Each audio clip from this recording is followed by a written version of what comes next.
June 12th, 1987. Standing in front of the Brandenburg Gate. He was told not to say these words. They would destroy his reputation, but he got to a point where he didn't really care.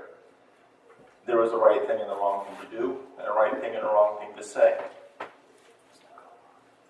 So President Ronald Reagan stood behind that microphone and spoke to Premier Gorbachev and said, "Mr. Gorbachev, tear down this wall."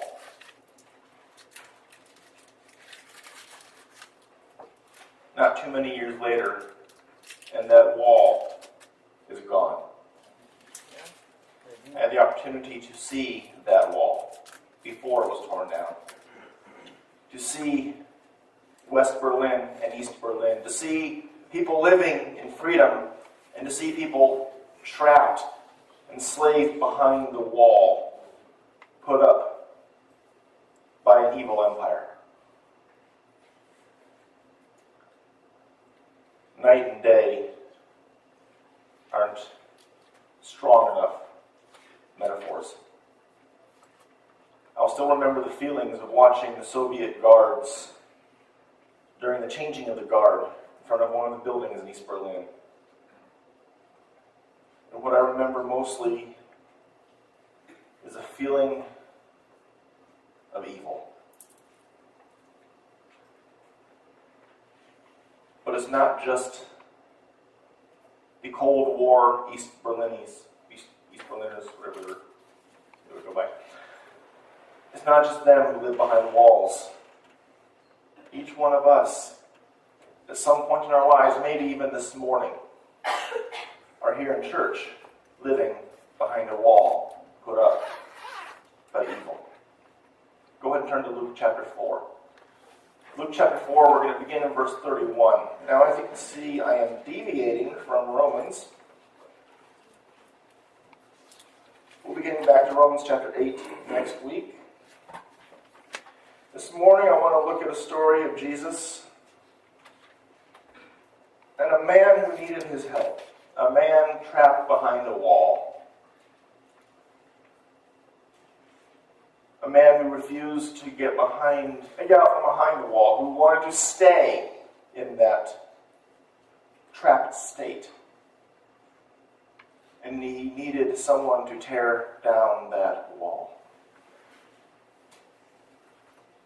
And I believe that this man is an image, a metaphor for every single one of us at some point in our lives, or maybe even this morning. Luke begins by writing, "And he came down to Capernaum, a city of Galilee, and he was teaching them," this is referring to Jesus, "he was teaching them on the Sabbath. And they were amazed at his teaching, for his message was with authority." Now that term authority comes back up later. And he's using it, I believe, as bookends, trying to make a statement about who Jesus is. See, it was very traditional for a rabbi to teach by saying, "And according to Rabbi so-and-so and Rabbi so-and-so who taught X, Y, and Z, therefore I conclude that Scripture teaches ABC." And this is affirmed by Rabbi so-and-so in this part of the book, and he started outlining his sources. That was traditional. Jesus didn't teach that way.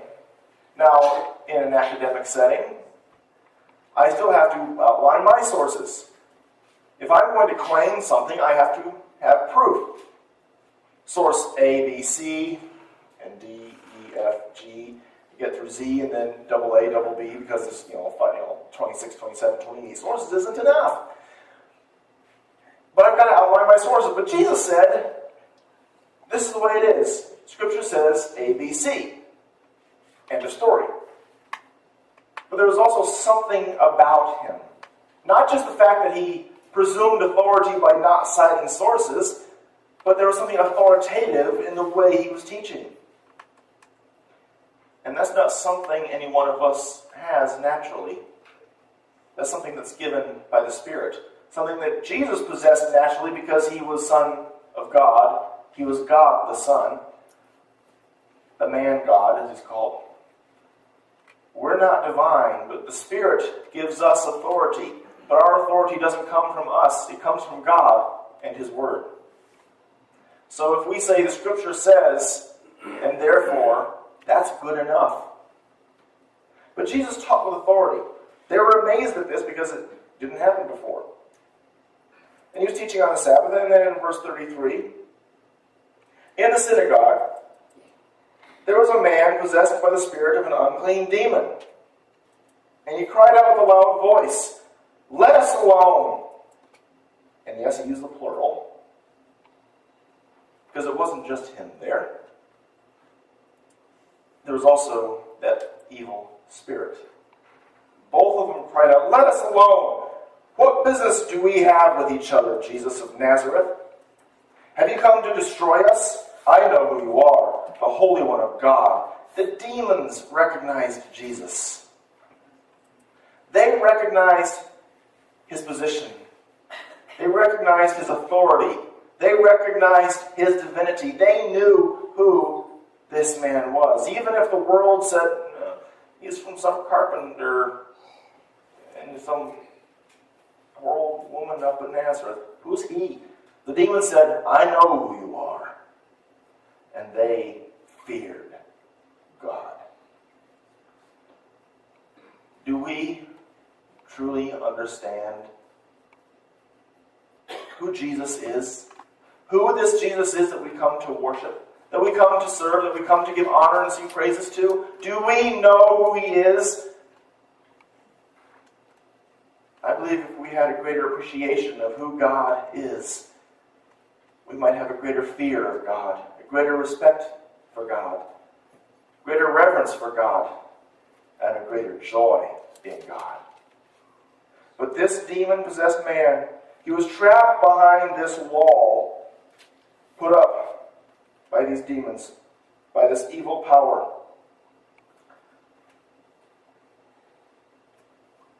And he was trapped, stuck. And he came and said, "I am here in the synagogue. I'm here in the place of worship. I'm here in a place of learning. I'm here in a place of growth. I'm here in a place where God is honored. And God, get out! I don't want you around, Jesus. I'm here at church and I don't want you." That's what he was telling Jesus. Going to church but not wanting God. He wanted his own life, and in many ways, sometime in our lives, and maybe even this morning, every one of us is just like that man. We come to church. We present ourselves to the congregation. Here I am at church. We may even sing the songs, may even listen to the sermon, but in our hearts, we're saying, "God, I don't want you. I refuse to submit to you. I refuse to honor you. I refuse to worship you. Oh, it's just lyrics. I can recite lyrics, but I'm not going to worship you, God. I am here for me. Don't interfere with my life." And we have our own wall. And our wall may not be a literal demon possessing us, but it's the demon of sin. Sin of pride about what we want and who we are. We're in church for our own purposes, our own ideals, our own dreams, our own whatever. Not for God. Oh, I will learn as long as that learning fits with what I already believe. And if it doesn't, well, I don't want to hear it. You ask me to do something for God? Forget it. I'm coming to church to worship God, not to do something for you. It's about me. The sin of pride creates a wall between us and God. And we're saying, "No, God, get out." The sin of hatred. We come to church hating someone in the church, or someone at home, or someone at school, or someone at work. We can't stand them. We don't want to be around them, and sometimes we just want them to die. Hatred creates a wall between us and God. And destroys relationships. Whatever the sin or problem may be, lack of love, selfishness, pride, hate, ego. I could go through the 7 deadly sins, but I don't think I have to. Probably because I can't remember them. But whatever it may be, that sin creates a wall between us and God. And we need someone to tear that wall down. God, what business do you have with me? What do you want from me? I just came to church. I don't want to do anything. I'm just here for church. I just want to go home and live my life. God, don't ask me to do anything. God, leave me alone. I'm not up to it.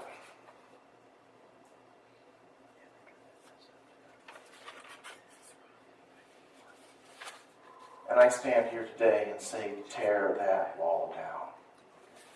If you want to have a better relationship with your spouse, with your children, grandchildren, tear that wall down. If you want to have a better relationship with your coworkers, with your friends at school, tear that wall down. If you want to have a better relationship with God, tear that wall down.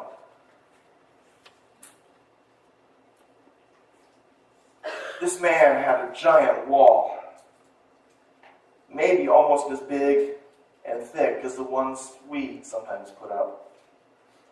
Verse 35, but Jesus rebuked him, saying, be quiet. And he's talking to the demon, not to the man. Be quiet and come out of him. Now, when Jesus speaks, the demons have an interesting response. You see, when God tells us something, here's how it usually goes in our hearts. Thank you for telling me, God, let me think about it. Or if someone comes to us and says, hey, I'd like you to help out, let me pray about it. That's a nice polite way of saying, no. Let me pray about it. Let me think about it. God says, I've asked you to do this. Let me consider. That's our response often to God. We put up that wall. Of course, then we dress it up, pretty it up, and baptize it in a doctrine and say, prayer, thought, meditation. Jesus told the demon what to do, and he continues, and when the demon had thrown him into the midst of the people, he came out of him without doing him any harm. Jesus said, get out, and he did. Why is it that the demon responds like that, following Jesus' instructions, but we, the children of God, when we're told to do something, don't know? They have greater respect for the authority of God than we do. Why is that? Well, pride, ego, various other walls that we create, we put them up even as believers. The demons responded. Every time Jesus told a demon, get out, they got out. Only one time was there a slight pause. And that was when they said, where do you want us to go then? In other words, we're seeking further instructions. And he said, fine, get in the pigs. And they went into the pigs. Not, okay, pigs, let me think about that, Jesus. Pigs are kind of dirty animals. And, it tastes like bacon. And we're not fond of bacon. We're kind of vegetarians as demons. No, we're not. No, they said, okay, fine, we're gone. They got in the pigs. That's the only time you see any kind of a delay, and that wasn't a delay. They were following the instructions immediately. The demons respond faster than believers do. Why? I'll leave that up to you. But Jesus said, get out of him, and they did. Verse 36, and amazement came upon them all, and they began talking with one another, saying, what is this message?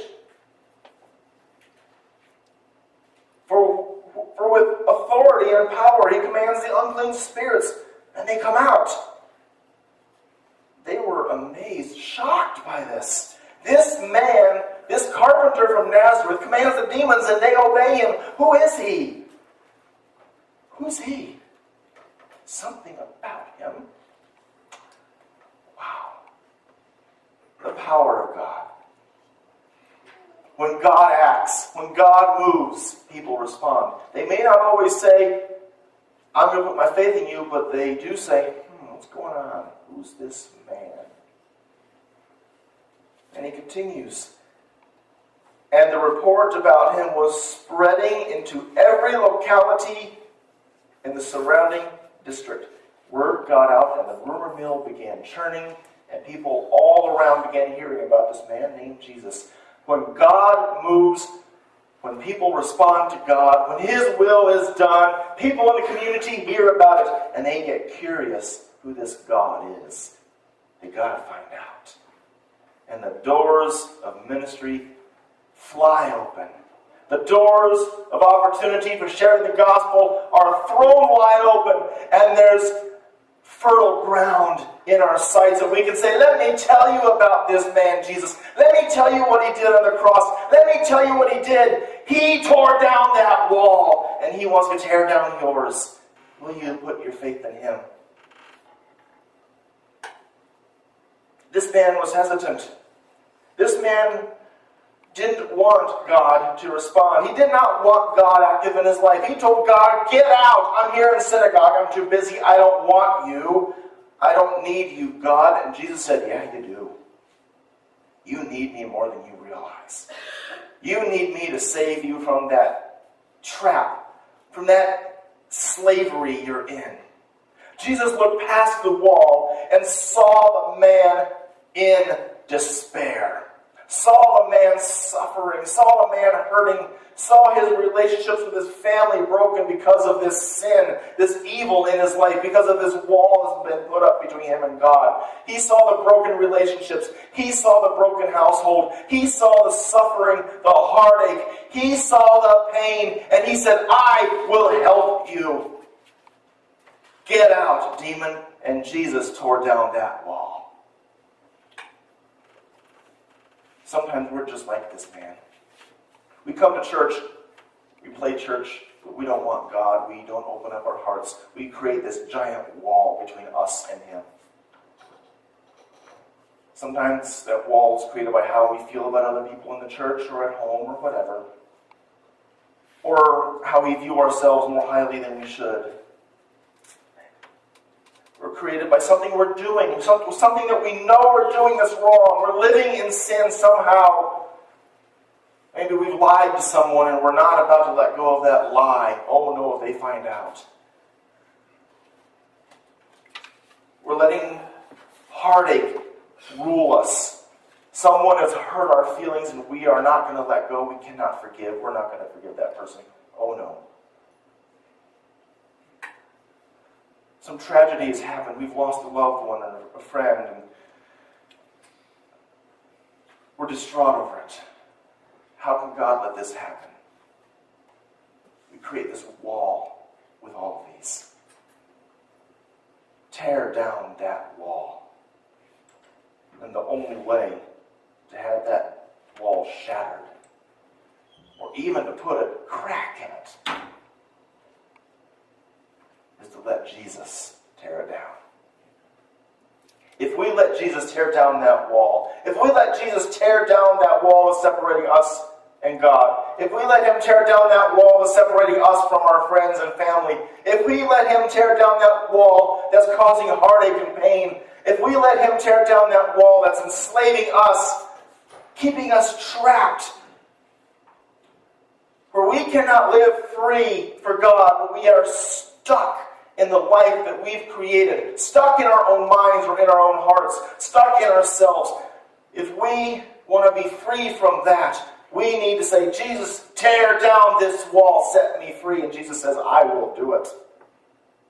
Everybody who comes to Jesus and says, Jesus, please help me, Jesus has never refused to help someone who cries out. Never refused. The only time help was rejected was when the person rejected Jesus' help. Like this demon-possessed man. What business you have with us? He went to church. Had a wall. And Jesus had a giant your wall this morning? What wall have you created in your life? Maybe in the past, maybe this morning. I do believe that there's at least one person, most likely more, but I believe there's at least one person here right now who's living behind the wall. May not even realize it, or may not want to admit it, but you're living behind a wall. You can be free. That wall is just harming you.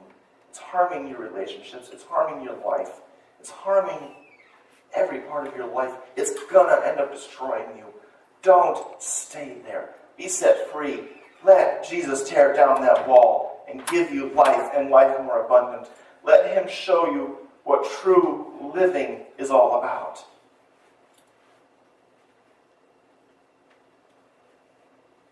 In a moment, we're going to have a song. If you need to have your wall torn down, or if you're not sure if you even have a wall, you think maybe I do have a wall. I don't know. How do I find out? Come to God. Come and kneel and say, God, do I have a wall? I have a wall in front of me, and if I do, God, please tear it down. Set me free. Remove that demon from my life.